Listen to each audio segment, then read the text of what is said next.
ये गारे हिरा है जहाँ सल्लल्लाहु पहली वही नाजिल हुई है।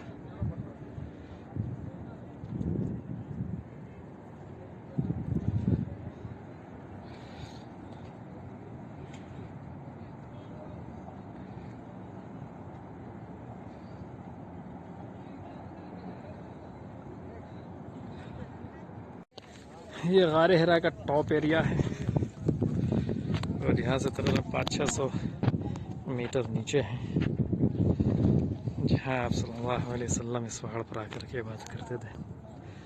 और पूरा मक्का शहर पहाड़ियों पर आबाद है, जैसे नीचे देख सकते हैं किस तरीके से पहाड़ी है और इसी बीच बीच में ये इमारतें बनी हुई हैं।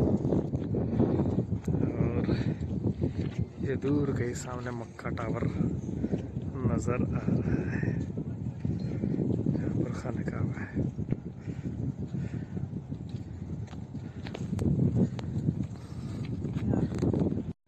बिस्मिल्लाहिर्रहमानिर्रहीम।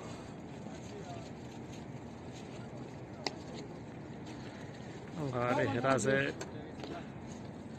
मक्का मुकर्रमा का खूबसूरत नज़ारा।